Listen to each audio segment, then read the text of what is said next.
Shalom, salam sejahtera buat kita semua. Perkenalkan, nama saya Hans Rengko Kiambo. Saya mahasiswa dari Universitas Cendrawasih, Fakultas Keguruan Ilmu Pendidikan, jurusan Ilmu Pendidikan, program studi Manajemen Pendidikan. Di sini saya akan menjelaskan sedikit materi tentang statistik inferensial untuk memenuhi tugas UTS. Statistik inferensial sering juga disebut statistik induktif atau statistik probabilitas. Adalah teknik statistik yang digunakan untuk menganalisis data sampel dan hasilnya. Diberlakukan untuk populasi. Statistik ini juga digunakan bila sampel diambil dari populasi yang diketahui maupun tidak diketahui jumlahnya. Dan teknik pengambilan sampel dari populasi itu tidak secara random.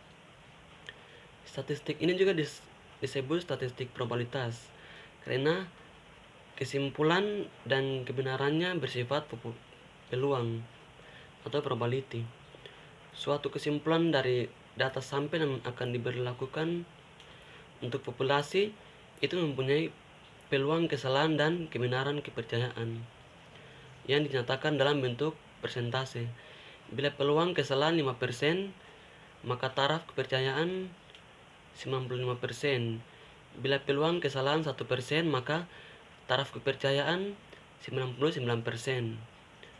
Peluang kesalahan dapat kepercayaan ini disebut dengan taraf signifikan.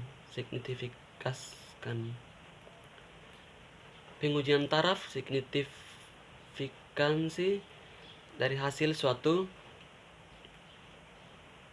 analisis akan lebih praktis bila didasarkan pada tabel sesuai teknik analisis yang digunakan.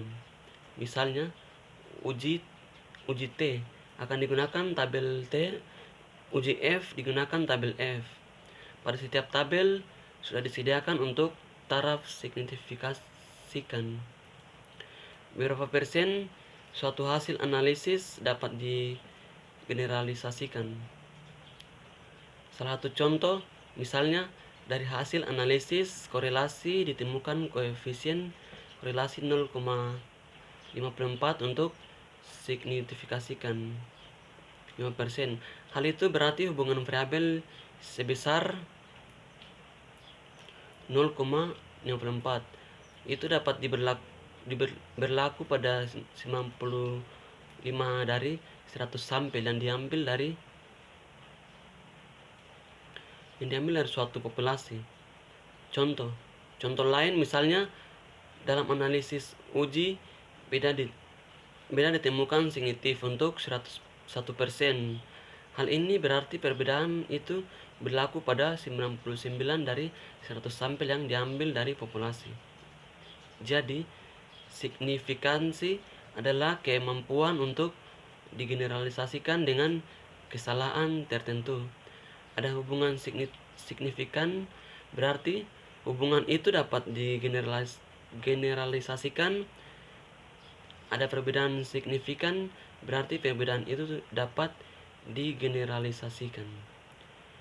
Demikian penjelasan singkat tentang statistik inferensial. Selanjutnya, kendala. Menurut saya sendiri tidak ada kendala dalam mempelajari mata kuliah pembelajaran statistik inferensial karena adanya niat untuk mengikuti pembelajaran statistik inferensial, tidak ada kendala dalam mempelajari mata kuliah tersebut. Jadi itu menurut saya. Demikian hasil penjelasan saya singkat tentang statistik inferensial. Saya mengucapkan terima kasih.